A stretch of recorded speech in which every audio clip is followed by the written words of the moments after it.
AP circular economy waste recycling policy 4.0 నాలా చట్ట సవరణ సహా పలు కీలక నిర్ణయాలకు మంత్రివర్గం ఆమోదం తెలిపింది. 51వ సిఆర్డీఏ అథారిటీ సమావేశం ప్రతిపాదనలకు పచ్చజెండా ఊపింది.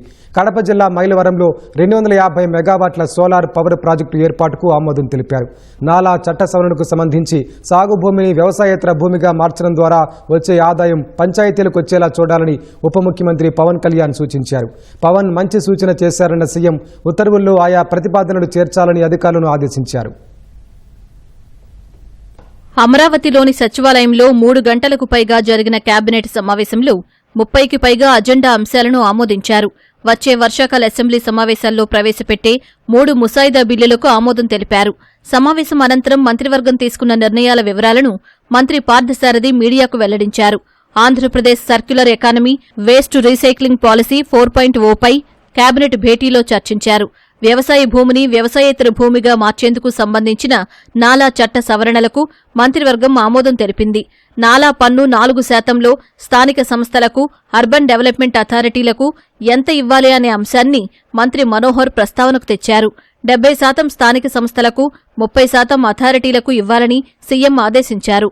పంచాయతీరాజ్ చట్టంలోని పలు సెక్షన్ల చట్ట సవరణకు మంత్రివర్గ ఆమోదం లభించింది. పరిశ్రమలు మరియు వాణిజ్య శాఖ చేసిన ప్రతిపాదన ఆంధ్రప్రదేశ్ సర్క్యులర్ ఎకానమీ మరియు వ్యర్థ పదార్థాల పునర్వినియోగ విధానం 4O 2025-30 ప్రతిపాదనకు రాష్ట్ర మంత్రి మండలి ఆమోదం తెలిపింది. గతంలో మనం చూశాం, చెత్త పన్ను కూడా వేసి ప్రజల మీద భారం మోపారు, కానీ చెత్తని క్లియర్ చేయలేక దాదాపు 80,000 టన్నుల్ని వారసత్వంగా కొత్త ప్రభుత్వానికి కూడా అందించడం జరిగింది గత ప్రభుత్వం. ఈ వేస్ట్ అంతటిని కూడా మనం ప్రాపర్ ప్లేస్ కి ట్రాన్స్పోర్ట్ చేసి దీన్ని రీసైకిల్ చేసి దీని ద్వారా ఆదాయాన్ని పొందడం ఈ విధానం యొక్క ముఖ్య లక్ష్యం అని చెప్పేసి మనం చేస్తాం. దీంట్లో ఎంఎస్ఎంఈలను కూడా డెవలప్ చేయడానికి అవకాశం ఉంటుంది. దీన్ని వినియోగించుకుని ఫ్యాక్టరీస్ ఎంఎస్ఎంఈస్ స్థాపించాలని ఔత్సాహికులకి ల్యాండ్ అలాట్మెంట్ కానివ్వండి, అదేవిధంగా ఇన్సెంటివ్స్ కానివ్వండి, అది కూడా ఈ పాలసీలో చెప్పబడింది. కాబట్టి ఇది రాబోయే సంవత్సరాల్లో పరిశుభ్రమైన ఆంధ్రప్రదేశ్ ని సాధించడమే కాకుండా దీని ద్వారా ఆదాయాన్ని కూడా పొంది ఏదైతే విజన్ 2047 ఉందో ఆ లైన్ లో ఈ ఆర్థిక అభివృద్ధికి కూడా దోహదపడుతుందని చెప్పేసి మనం చేస్తాం. ఆంధ్రప్రదేశ్ అధికార భాషా కమిషన్ పేరును మండలి వెంకట కృష్ణారావు అధికార భాషా కమిషన్ గా మార్చే ప్రతిపాదనకు రాష్ట్ర మంత్రి మండలి ఆమోదం తెలిపింది. పురపాలక పట్టణాభివృద్ది శాఖ ఆంధ్రప్రదేశ్ వ్యవసాయేతర భూమి చట్టం 2006 రద్దు చేసే నేపథ్యంలో ఆంధ్రప్రదేశ్ మెట్రోపాలిటన్ రీజియన్ మరియు అర్బన్ డెవలప్మెంట్ అథారిటీలు చట్టం 2016, Andhra Pradesh capital region development authority చట్టం 2014, ఆంధ్రప్రదేశ్ టౌన్ ప్లానింగ్ చట్టం 1920 మరియు ఆంధ్రప్రదేశ్ మున్సిపాలిటీల చట్టం 1965లకు కొన్ని సవరణలు చేసే ప్రతిపాదనకు రాష్ట్ర మంత్రి మండలి ఆమోదం తెలిపింది. అంటే నాలా మారుతుంది కాబట్టి దానికి కనెక్టెడ్ గా ఉన్న ఈ చట్టాలను కూడా అమెండ్మెంట్ చేయడం జరిగిందని చెప్పేసి మనం చేస్తాం. ఈ 4 చట్టాలను కూడా 51వ సిఆర్డీఏ అథారిటీ సమావేశం ప్రతిపాదనలకు మంత్రివర్గం ఆమోదముద్ర వేసింది. అమరావతి పరిధిలోని 29 గ్రామాల్లో 904 కోట్లతో మౌలిక వసతుల కల్పనకు పచ్చజెండా ఊపారు. సిఆర్డీఏ పరిధిలో వివిధ సంస్థలకు భూ కేటాయింపుల సమీక్షకు మంత్రివర్గ ఉపసంఘం సిఫార్సులకు కేబినెట్ ఆమోదం తెలిపింది. వివిధ ప్యాకేజీల పనులకు సంబంధించి L1 బిడ్డర్లుగా ఉన్నవారికి సిఆర్డీఏ పరిధిలో పనులు అప్పగిస్తూ నిర్ణయం తీసుకున్నారు. పర్యాటక ప్రాజెక్టులకు ప్రభుత్వ భూముల కేటాయింపు కోసం రూపొందించిన మార్గదర్శకాలపై చర్చించారు.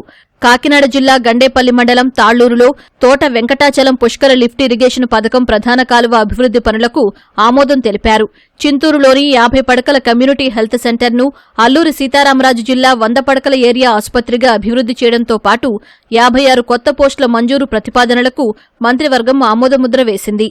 అంతర్జాతీయ టెన్నిస్ క్రీడాకారుడు సాకేత్ మైనేనికి స్పోర్ట్స్ కోటా కింద డిప్యూటీ కలెక్టర్గా ఉద్యోగం కల్పిస్తూ మంత్రివర్గం నిర్ణయం తీసుకుంది. సుప్రీంకోర్టు ఆదేశాల మేరకు శ్రీకాకుళంలో వివిధ క్రిమినల్ కేసుల పరిష్కారం కోసం ప్రత్యేక న్యాయస్థానం ఏర్పాటుకు ఆమోదం దక్కింది.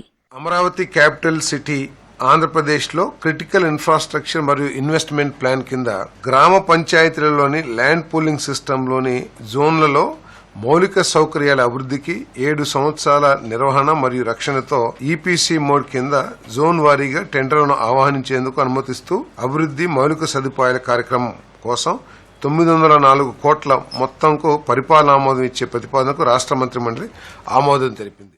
అధికారిక భాషా కమిషన్ పేరును మండలి వెంకట కృష్ణారావు అధికారిక భాషా కమిషన్గా మార్చేందుకు మంత్రివర్గం ఆమోదం తెలిపింది. గ్రామ, వార్డు సచివాలయాల్లో ఎడ్యుకేషన్ డేటా ప్రాసెసింగ్ సెక్రటరీ స్థాయిని సంక్షేమ అభివృద్ధి కార్యదర్శిగా మారుస్తూ నిర్ణయం తీసుకున్నారు. గ్రామ, వార్డు సచివాలయాల్లో డిప్యూటేషన్, అవుట్సోర్సింగ్ ప్రాతిపదికన 2778 పోస్టుల భర్తీకి ఆమోదం తెలిపారు. మద్యం, ప్రాథమిక ధరలు, విదేశీ మద్యం బ్రాండ్లకు టెండర్ కమిటీ సిఫార్సులకు మంత్రివర్గం ఆమోదం తెలిపింది. మా Lakshmi infra ventures private limited నుంచి 100% ఓనర్షిప్ను అఖీషియా హోటల్స్ అండ్ రిసార్ట్స్ ప్రైవేట్ లిమిటెడ్కు ఇచ్చే ప్రతిపాదనకు ఆమోదం లభించింది. గుంటూరులోని టీడీపీ కార్యాలయానికి ఉన్న 2954 చదరపు గజాల మున్సిపల్ భూమి లీజు కాలపరిమితిని 33 సంవత్సరాల నుంచి 99 ఏళ్లకు పెంచుతూ కేబినెట్ నిర్ణయం తీసుకుంది.